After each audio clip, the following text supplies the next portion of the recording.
Tamale Kawula. Yes, this is the greeting I will start today with because I have a very distinguished guest with me, Alhaji Tanko, coming all the way from the northern region of Ghana, Tamale to be specific. Yeah, so Alhaji, I told you this is a chat because for somebody who is already in the livestock industry, Tamale is not new to animals. You guys are actually the home of the livestock industry in Ghana. And I believe you've been in it for some years. Yes. I would ask you what animals you rear, but for somebody with your experience to drive down south and find yourself here at Semanhyia Learning and Development Farm, in Chi, we would say Ekwanso. So let me ask you, Ekwanso means what brings him here, guys? So Alhaji, you're welcome. What brings you here? Thank you. Really, as you've just mentioned, I'm a farmer back at North. I see. Who is into livestock. And, you know, what we've been experiencing about our animals, to be precise, goat and then sheep, you know, we always keep them and then all of a sudden you just lose them at once. Wow. And you don't know what is happening. These are recent challenges you've been really it's been a time-long experience. Wow, okay. Because if you decide to keep them in close like you are keeping these ones, they won't survive. I see. Yeah. And if you leave them to be roaming about too, human pests would come for it. They will just, you understand. Yeah, I understand. So that's our main challenge. I see. So I decided to, that's why I decided to travel down here to, just get an experience of how you are keeping your goose. Maybe you are doing this is intensive rearing. You have seen that they are not going out. They have their pens here. You have a grazing place for them within a same yard. They will come out, graze, and then at 9 they will go to the pen. They are not losing them. You are not losing them. What is the secret? You know, back at home we have so many challenges. Yes. Now, if you want to be somebody who really don't want to have problem with people and you are keeping goose, you always have problem with people. Because if you keep them inside, enclosed or intensive, you will lose them. And if you open them, you know, goose and their troubles, they will go and then, So I want to be clear on when you say you lose them. What do you mean by you lose them? What makes you lose them? From your experience? From my experience, they do die. And what do you think causes that? Really, I can't just tell. Something you are because if you keep them, sometimes they will be there and then all of a sudden they grow very lean, they won't eat, crying, all those things. Wow. And if you leave them too outside, you know, it will come to a time they will just go out and eat these robbers and then all their it's all they are you are not safe at keeping them. Wow. If you keep them intensive, it's not safe, and if you leave them, like you mentioned, human pests will come for them. You will have problem with your community where you are. So that is why I decided to travel down and then see how you are doing your thing here. And then my second problem is I've been seeing this type of goose. I don't know whether I can go near the Kalahari Red, the Savannah. If you look at this goat and you are telling me that it's not up to maybe 2 years. No, it's not. Yeah, I'm surprised. You're surprised. But if you see them on video, you think that it's something that they have exaggerated it. But I'm seeing it. We get this a lot. Yeah, we have seen it. I don't know what to say right now because I feel like Alhaji Tanko has been brutally honest with all of us about the challenges of the livestock agribusiness industry. And I always say that it's not just about the highs and the glories, it's about the lows, the setbacks, the challenges. And if you are interested in this business as we are, I believe that you would be really interested in this raw, honest conversation I'm having with Alhaji Tanko, who has driven all the way from Tamale, northern Ghana, to come down south. We are south, more than 12 hours, right? To be here to actually learn and see for himself. And he tells us his challenge his problem has been the intensive system of farming and how for some reason he loses the animals. He's yet to figure out why, and he has touched on feed challenge. Because I always say that we went somewhere and a farmer said a livestock farmer is not a livestock farmer, he's a grass farmer. What is a livestock farmer without his grass, without his feed? And when you came, you saw the pellet feed. I took you to the Feed Solution Center. You've seen the hay, you've seen practically for yourself the nutrition efforts we are making and all of that. And the second one you mentioned about the breeds. The breed, yeah. I started alhaji Tanko at the gestation pen. And I think I never get used to the look on their faces when they see these animals and all of that. But that is the whole point, alhaji, to improve on the genetics we have in West Africa. I mentioned right now our farm is a breeding center, basically, because we want to breed these guys to a point where they are enough in West Africa and we are no more, you know, flying them all the way from South Africa. And because of that, that is why we get this question, which you even asked about, do they do well? I showed you the 3 siblings, right? That were born and bred here. So as you've seen, they are about 4 months old now. So guys, they are doing very well. And I love that you have shown us enough interest to do this livestock journey with us. Let's keep it interactive. If what Alhaji Tanko is saying is familiar to you, put it under the comment section. Let's interact. If you have had his experiences before, please, by all means, share with us like you always do, so that new people who are even seeing the channel for the first time would know that they are not in this struggle alone, and that this business, we are doing it collectively right. So Alhaji, with your little knowledge of what is going on around here, what do you think you will take with you to crack that hard nut of losing your animals? Because here we are doing intensive farming. Really, what I've noticed or I've realized is that first is the feeding. It is the feeding that is making us not to be able to do the intensive farming. Okay. Because like back at home, if you don't have like brachyria, you don't have alfalfa, you don't have the other... The SM02 I showed you. Yes, the SM02 that you showed me in your farm. And it's dry season. It's not like, you know, maybe here is we are in Eastern region. I know Eastern region, the weather is far different from up north. Up north. So when back at north, when it is dry season, how do you feed them?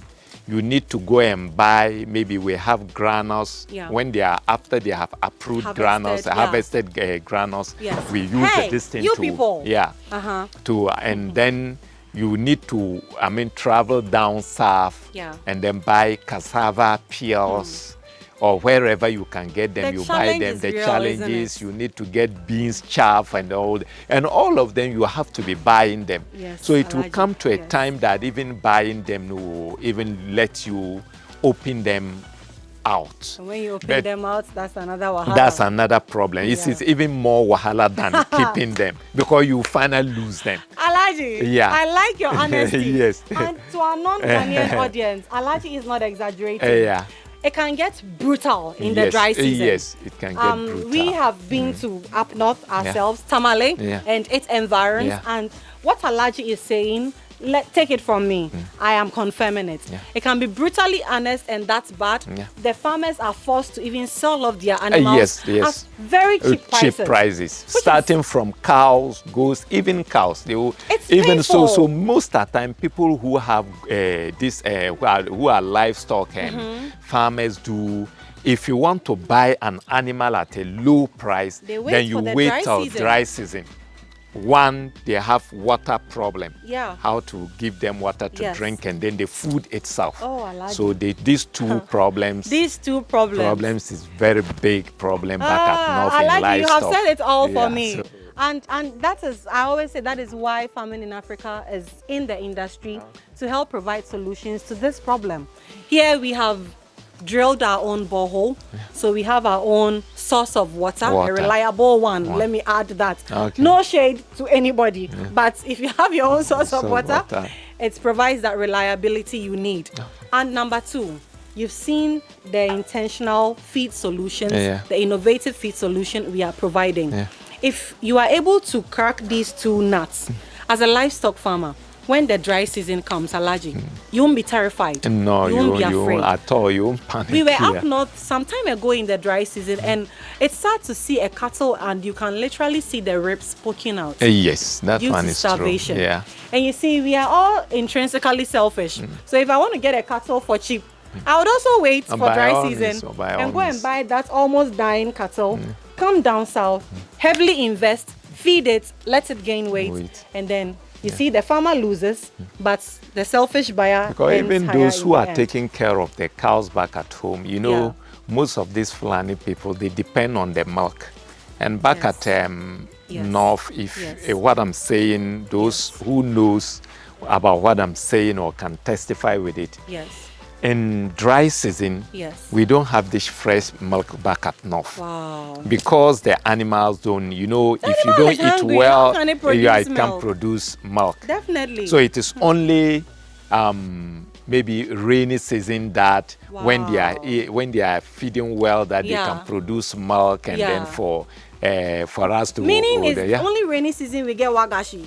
Yeah, it is only rainy season that you get wagashi. Try and describe enough wagashi to my audience. Although you know you try, you get it's just like a cheese.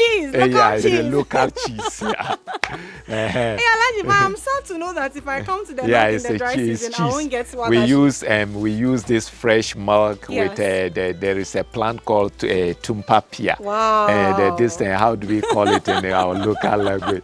Wala powder, we call it in the ground. That's how we do the mix, and it become like the local cheese. Oh, beautiful. And people likes it, and it's very, very good. But very, very dry good. season, you buy 1 cedi or 2 cedi, and very, very small. But rainy season, the milk is in abundance. You can get alhaji, it. So look into this camera. Speak Dagbani to your people for me, and let them know that there is a solution to the problem they face in the dry season. They don't have to wait and sell off their efforts so cheaply. Yes, I don't understand Dagbani, so whatever it is you will say, I'll say yes. Don't worry. Mane ndiri filango, mane alhaji Tanko ndiri filango. Semanhyia Farms, be farming in Africa can be in Eastern region. Ko fredua tang panganyele ka puma be. Really, mbormaninya te tudu bobble polo tuto te bon kwabre gulubu balle te bon kwab bihi buhi ne piere so kam to nya kamang te bon kwab bihi ti chaba ma bahsambana ni hala ibo borna pie yala ni abu ni chang te pie so yala ni pie dana tongobe di pala be yan fiab mokuo be ka so zungbago Torozoka maliniya nin pier pune domin da mal dinyala ben shadin ziala ka mamal buhma ka bu bornin chante piere nirbe yala ni be mbu chante jire yala termana be yin chante ngob roba na ma din yan cheka bu pul per ka pi kan chang nan ta buham wula ka ban nan to gule bu buhi ka mala lafi bi loba nan dure abiyan ye ka tsara be ka ya twashel malba bu ko mala lafi to kanya kamang maliti yel moqso zaha tudu bobble polo nyala dit non wuni bindirgo kana katare ban kwabrama dan pahayi nyala bo konyurma nyala moqso zanti kalama zo cheka ayenya kapukpara be ngum gulbo be piare kapto gbahre bo be piare be ni an kwaharba araha Torozo kama mbu borne lama nangdama kan chang nan ta bohem nya wula ka ban nangda kan me chang ma tinya ba malam more ban ne chang ta bohem vevie go hal tinya moshe dan mala lafi ta ban ko ma ka ban to kwa ka ban to kwarle de zo ay kana tille moshe den bien ka ban ko ma ngobr le ma bo bondella Semanhyia grass ban kwarle kam malila morma de ji ka ne to warle en sable sa karme nang de la lola kam den to nang to do boblena ba malshel ya ha Semanhyia ma no bla malshel kabla bondele alfafa an to lan darba lan kwale de zo ay nyela morwa ma en to kwarle manya ka pukara pilogo don kutuna nang shem yala anya polo